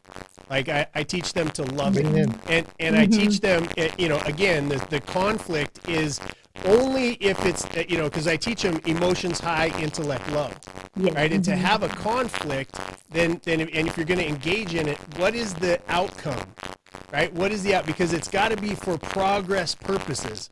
You're either going to learn something about it, you're going to sharpen you're going to help somebody switch their mindset, or you're going to change your mindset because the argument was so good, right? Right. And it's always for progress. So that's what I teach my kids, is to love conflict for progress sake. And there's so many different possibilities that come out. You know, I grew up in a real tough neighborhood, so I learned how to fight really young. So it was, you know, my thing was I was a fighter. You know, my reptilian response was, I'm going to fight, and I'm a destroyer. So if I felt any degree of conflict in my marriage, I just destroyed it. You know, my wife, Yvette, she was a runner. She would, like, you know, she was a runner, like she's going to flight, you know, so she didn't like conflict. So she just took off. But the thing is that when I came back, she came back, and she came back as the fighter, and I came back as the, you know, I froze, you know, and then I would engage. So I just bounce around a lot. So, you know, I think that the children are going to turn out the way that children are going to turn out. They're going to learn different skills. I am grateful for being a fighter. I am grateful for being a fighter. If I had to look at myself and I say, what would I choose? Would I rather be, you know, very meek and very quiet? No, I wouldn't choose that one to try, you know, and now I'm going to try to learn fighting skills. I'd rather be a fighter trying to learn, you know, be nice skills. That's just, so, you know, there's always a learning. Well, it's fascinating. Remember, Jen, you and I were talking on the phone the other day, and it was fascinating because my adopted father was an incredibly abusive person. And when I got into that first marriage, I was exactly the opposite, right? It wasn't that I was running, it was just that I thought, I'm going to be exactly opposite of the man who raised me, and I took all of her crap. Like, you know, it was like she was married to another woman. You know what I mean? Like that was a lesson that I had to learn. And she's one of my best friends on the planet now. You know, but I think that it's interesting how I'm just loving learning from y'all about how to deal with this stuff. It's like I wish you would have been around when I was a kid. That's exactly it. Like that's the beauty I find with the marriage journey and the divorce journey is that it's all happening for each person individually, that each person learns something different. Each person grows in a different way. And it's an opportunity to love yourself and to heal and grow. And we only have a few minutes until question and answer. And we've talked a lot about healing. And I would love to have kind of us close this segment and energy together with each of you sharing, you know, for people how you feel they can heal through this journey. Like, what are some ways that they can heal? What are some things that they can do to help them heal? Anything about healing that can help people that are going through divorce right now. Barry, do you have anything? I've got a few things on that quickly. Something that actually both Jason and Michelle said earlier that I just want to come back to is that we have spent most of our lives looking for love outside, get love from somebody else, especially in relationship and marriage, especially. So when the divorce happens, we actually get upset because the person that loved us doesn't love us anymore. We feel lost. That's part of what's underneath everything. Yes. So one of the recommendations I do with my clients and in my program is about how really it comes back to, imagine we have a cup that we fill up with love. The opportunity is we can go to other people and say, can you fill up my cup? Can you fill up my cup? Which is what we do in a relationship oftentimes. Say, how can I fill up myself? Yes. Jason was talking earlier about giving the love out. The truth is, we are the person we're in the relationship with the longest, to be obvious. But also, we forget sometimes that we can actually turn the love upon ourselves. And again, Jason and Michelle said this earlier, and I'm saying another way, which is, imagine the cup you have all the time. You fill it up first. In fact, you fill up so much that it overflows, and you give it to other people. And when somebody loves you, they can add to that cup, but it's never filling it up on its own. Yes, there are times in life in your relationship when maybe you feel real down, and someone else can fill up your cup by loving you when you're going through the trauma and the challenges of life. But you fill it up first as a primary focus, especially through divorce. Yes. You come through life not needing the other person to do something for you. Secondly, you don't need to take anything from them to make you feel better, because the other problem in divorce. What can I take I can get from that person so I can feel better? Yes. It doesn't work. Because the worst thing that happens is you just hurt the other person and yourself. So imagine, again, that cup is full. When you go through divorce, you recognize that cup doesn't require anything from them to be okay, which means you don't need anything from them to be okay. And then you get freedom. Oh, I love that. Putting the mask on yourself first on the plane. Yeah.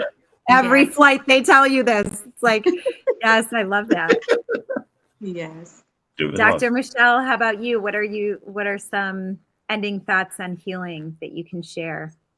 Well, I love what Barry said, because when you're on fumes, you actually love from a place on fumes. You give, you show up from a place on fumes. So you have to fill up yourself first.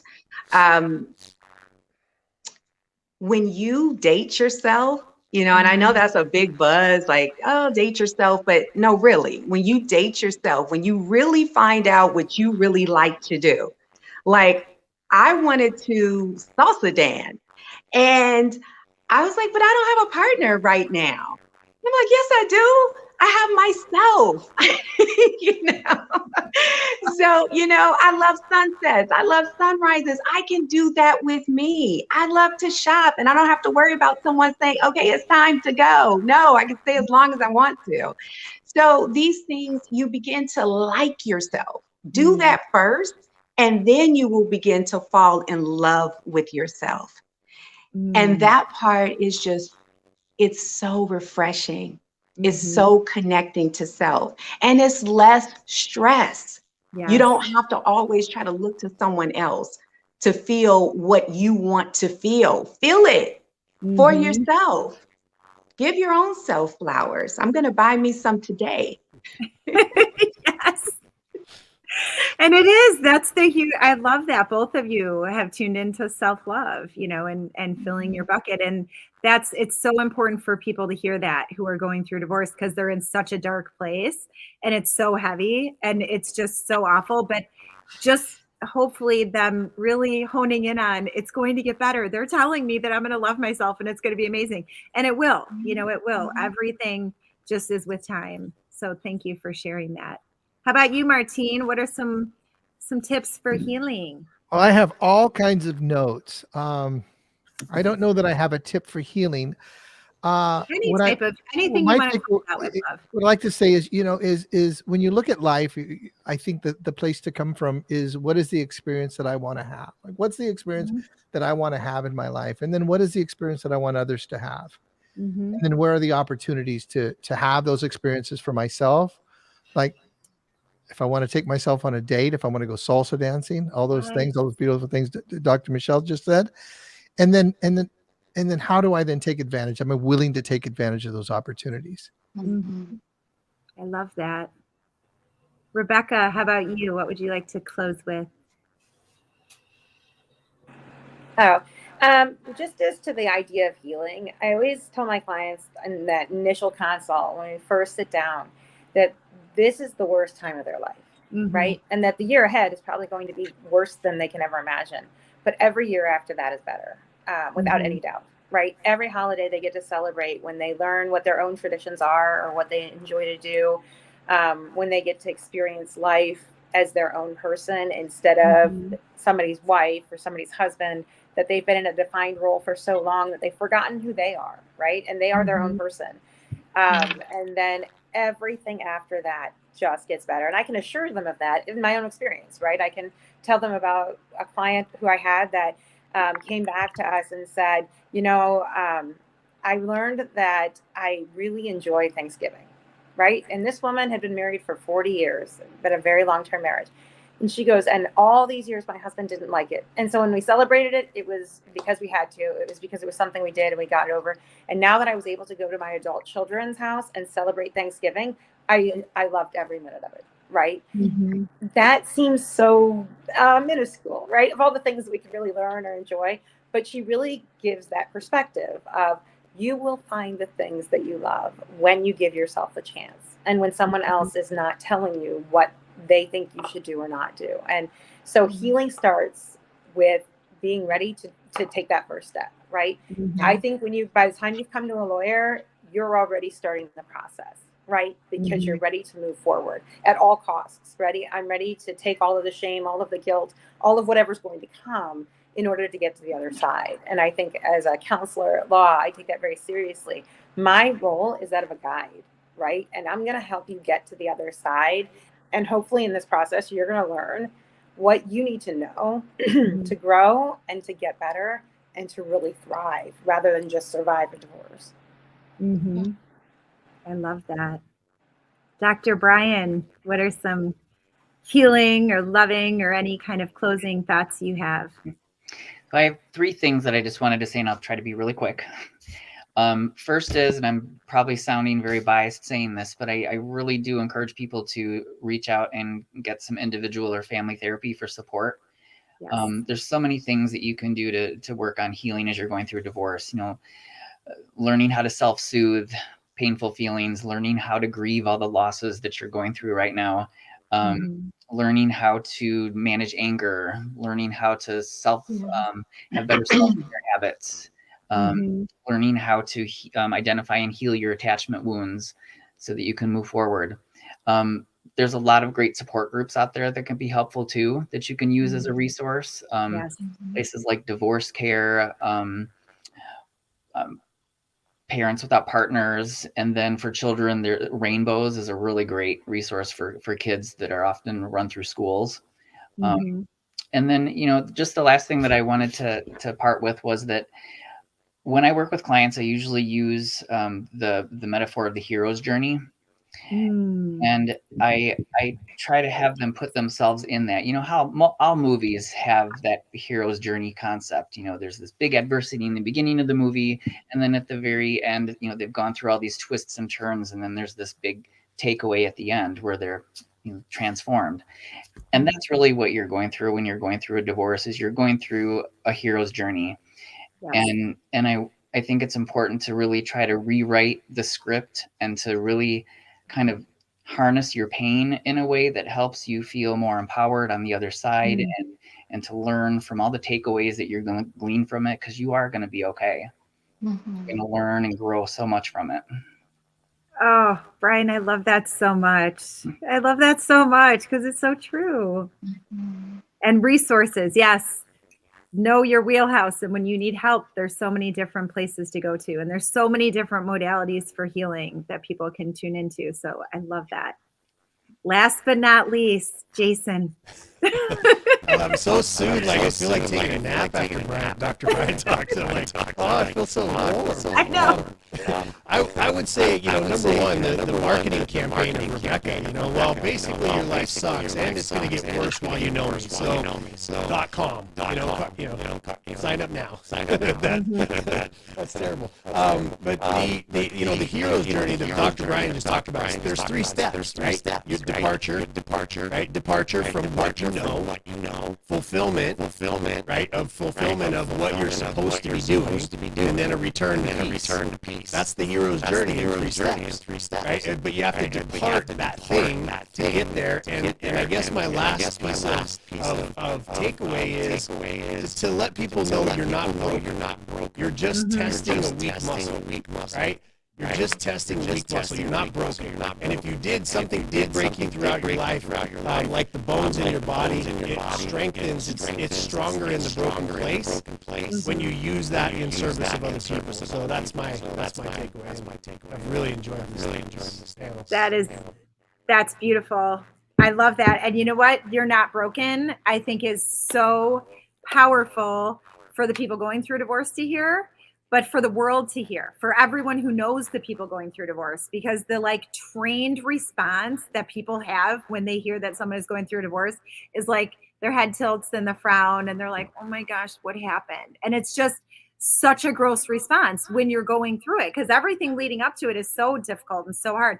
And then you're going through it and it's like, you know what? I've made this decision. We're going to go through this in a way where we're going to work together. We're going to learn, we're going to heal, we're going to grow. It's going to be amazing. And that response is so off point. So I love that. I love that ending.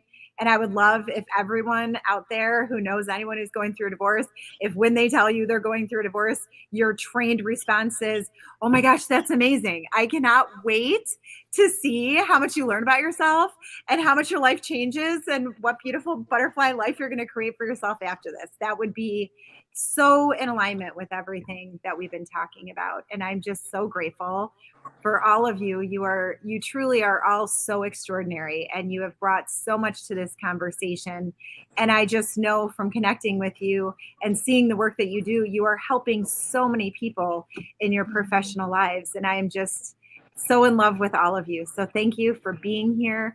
Thank you for being vulnerable and open and sharing and truly helping people heal and helping people reform their belief system when it comes to divorce and allow themselves to put love and divorce together. Those can go together, and you can feel good, and you can use this as a vehicle to change, and your kids can be amazing from this, and they can learn and be empowered. And yes, you can be a family, and yes, you can spend holidays together. And if you want to go on vacations together, you can do that too. And yes, you can marry again. And yes, those people can be part of your family and everyone can get along. Yes to all of these things.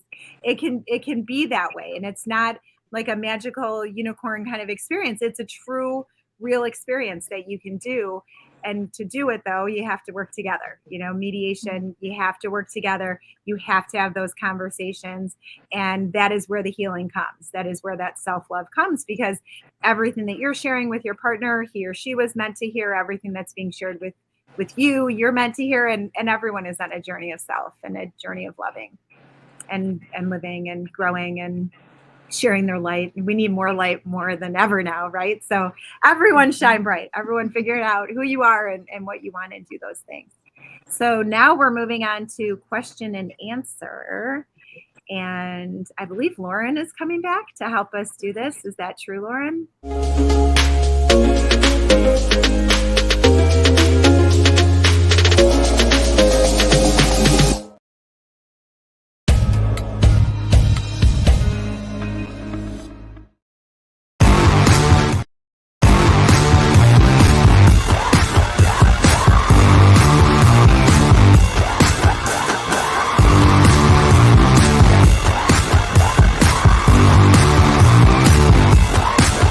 But I received this insight about a title called Prisoner of War. The book.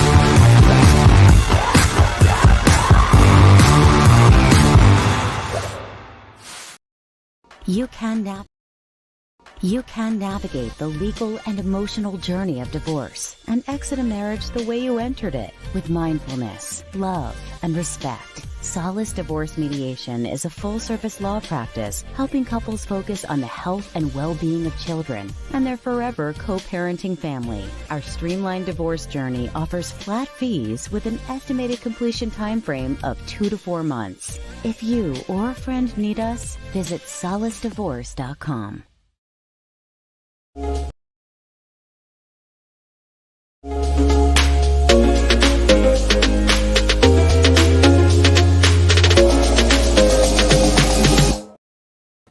Wow, I'm glad I'm happily married.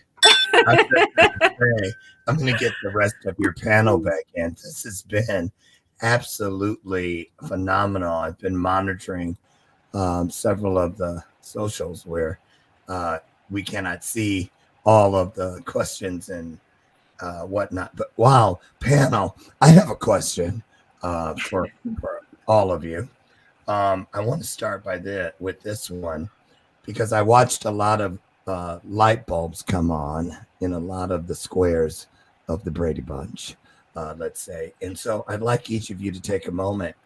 And sometimes in our work, many of us think that we know everything about everything we do. But today I know differently, because like I said, I saw the light bulb. So if you could share one thing each that you've learned from today that you really had no idea of prior to being here today on the panel, I'd like to be the first to hear it. So you can just jump in, whoever would like to start. Not all of you at once. Well, I think one of the things that I'm going to take away from this is the fact that when Jason talked about joy, being that's what he now has, right? And that no one else gets a part of that unless they're going to add to it, right?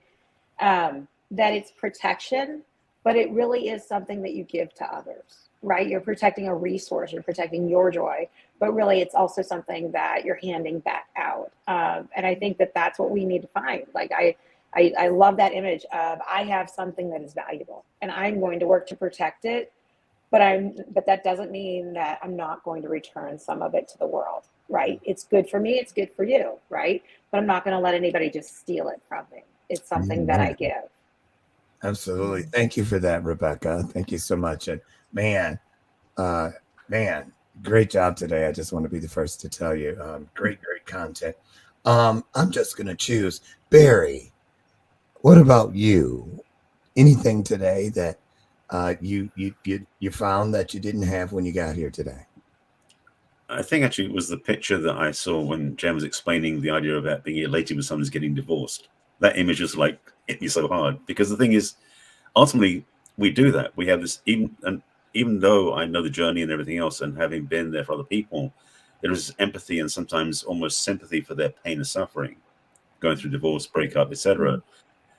But to be on the side of holding the flag for them, saying you can do this, be the champion for their divorce almost, is a different frame for me to see it through. And I know it, but I didn't get it until when she said it that way. So that was a gift for me to go, oh yeah. A lot of people, the journey through divorce is the journey to grow to a better place to be afterwards. And that was a really nice reminder. Great. Thank you, Barry. Let's jump over to Martine. What say you, Martine? I love what Dr. Michelle said. She said, when going through divorce, you have to sip, not gulp. I love that. That's just so true.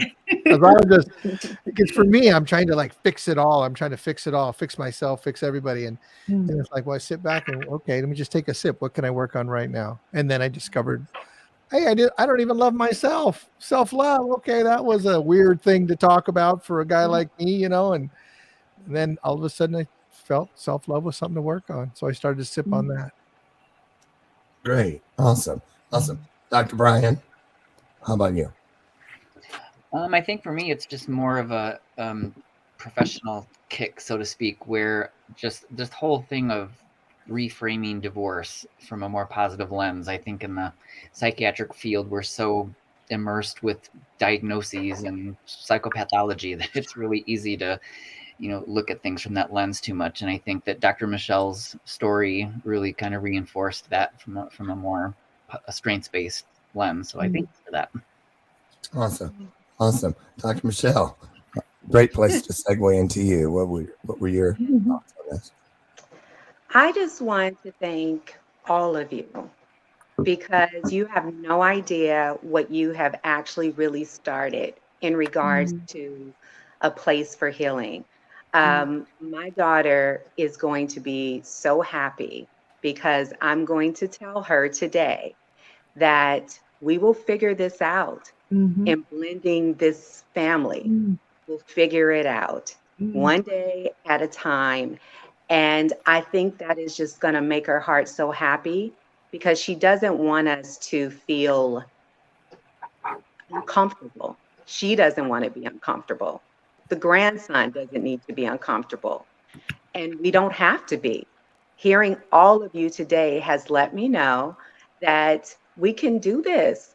We can heal through this. We can actually wish each other happy and healthy vibes.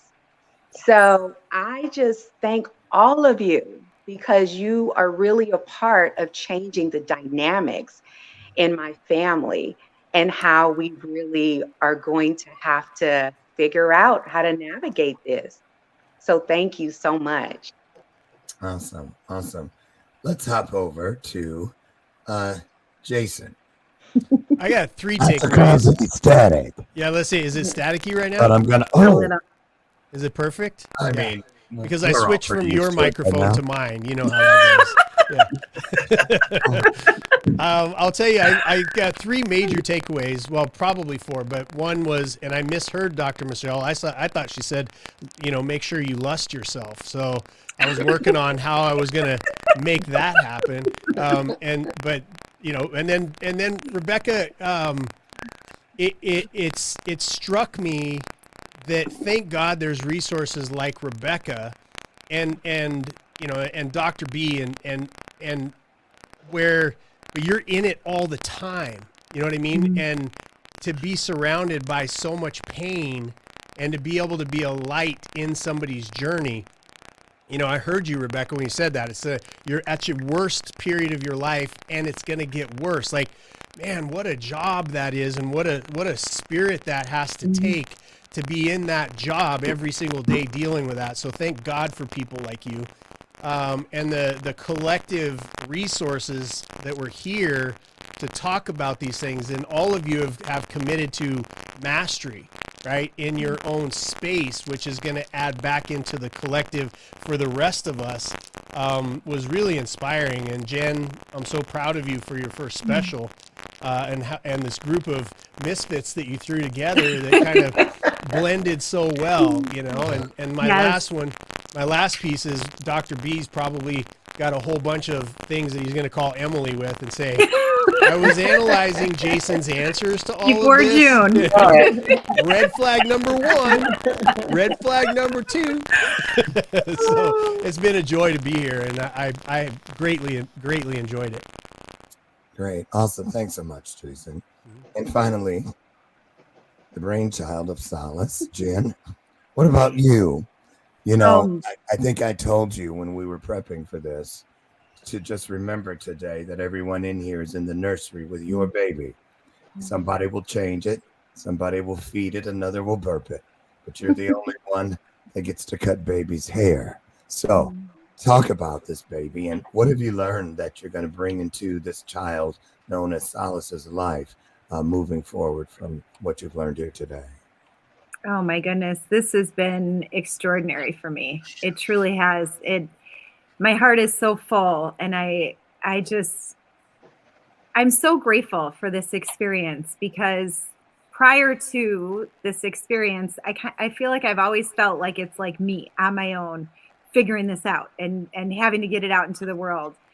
And even in preparation for this show, and I even shared with everyone, I put these list of questions together, and I was like, I'm going to do this, that. And then yesterday I started tuning in, and I'm like, you know what? No, these people are extraordinary. They're brilliant. They are leaders in their fields. And all of us are coming together for a reason. And so that's what my biggest takeaway from this experience is we were all attracted to each other for a reason, and we're all meant to be sharing in this space together. And it just makes me so happy to know that I'm not alone in this. There's so many healers. There's so many, I call them light warriors, that are in this world, that are making this world a better place. And this just reaffirms for me that we are stronger together. We are so much stronger in doing this work together than we are on our own. And I am just so grateful for all of you for being here, and for Lauren for putting this together, and just for all of it. I'm so deeply grateful. That is my biggest takeaway from this experience. That's so awesome. Thank you. Of course. Now, I have another question from just a viewer's standpoint, but I being that viewer, then I have a comment and a statement that I've pulled one of each from the viewers today that I want to throw in.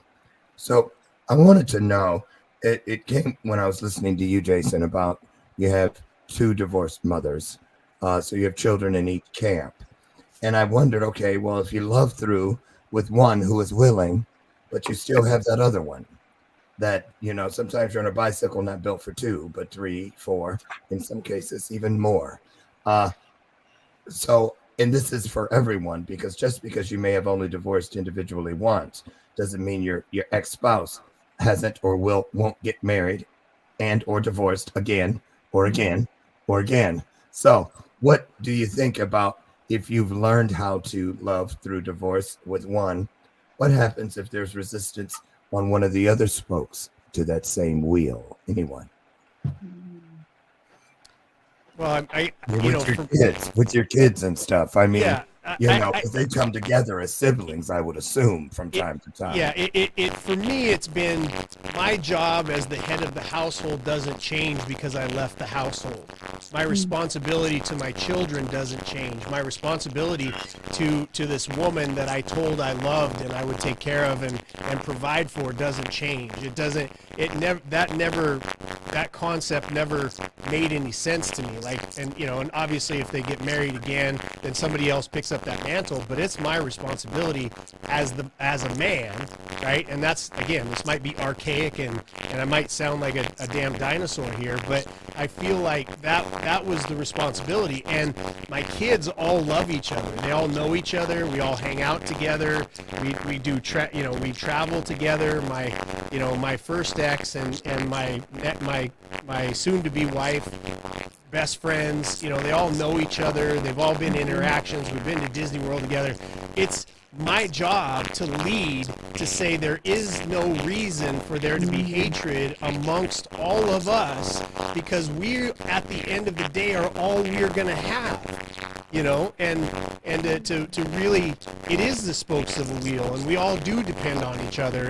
And my job, again, as the lead of the family, multiple families now, is to do what is unselfishly correct for everybody in that wheel.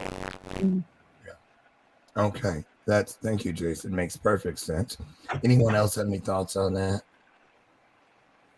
I love that so much. I think you shared that beautifully, Jason. It really is.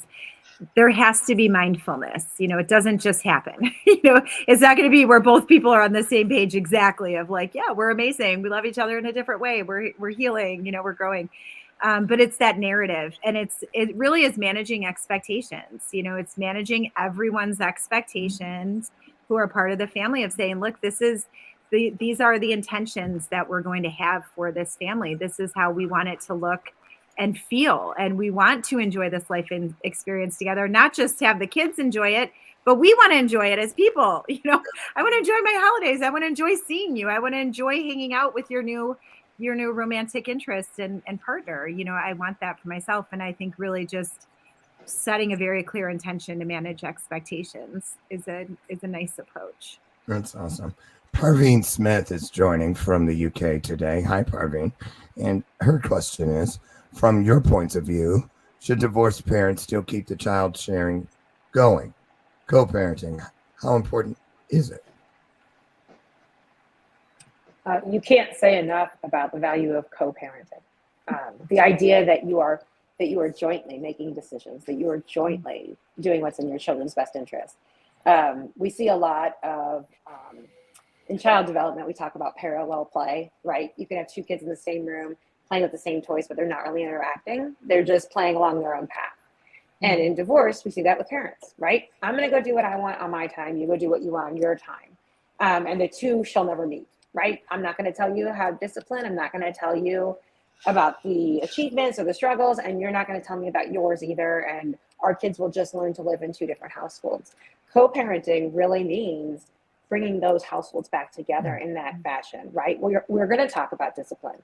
We're going to talk about achievements and struggles, because we really want our kids to grow and to thrive without having to take their expectations at mom's house and set those aside at the door to dad's house. So you can't speak highly enough about people who are truly capable of co-parenting, of putting aside all the animosity and all of the anger they have from their own personal relationship, and realize it's not about your intimate relationship. That's over, right? That ended on its own terms. It's now about your children's best interest, really. It focuses completely away from each other and onto your children. And the more you can do that, the happier everyone will be, right? Because it'll give you a chance to heal, but it'll really give your kids the chance to thrive, to grow and to become their own persons. Awesome. Yeah, Rebecca, I want to tag on to that, just to speak directly to the men of the world that are going through these divorces with kids, is that we live, I think, in among the weakest time period of men period in history right now. And I believe that the more men can step up and not be selfish. I'm not saying all men. I'm just saying that in general, we as men have let each other off the hook. It's okay to leave and not take care of your family. It's okay to leave and not take care of your kids. It's okay to leave and emotionally try to destroy your ex-wife. Like, that is not strength. That is weakness. It's a child's play, and I just would love to, for all of us as brothers, I know it's hard, but we're made for hard stuff, right? That's our role, and I believe that we as men should step up more often and say, it's not about our feelings. Okay, your ex-wife hurt your feelings. Poor baby. You have children. You're not living for just you anymore, right? And by the way, suck it up, Buttercup.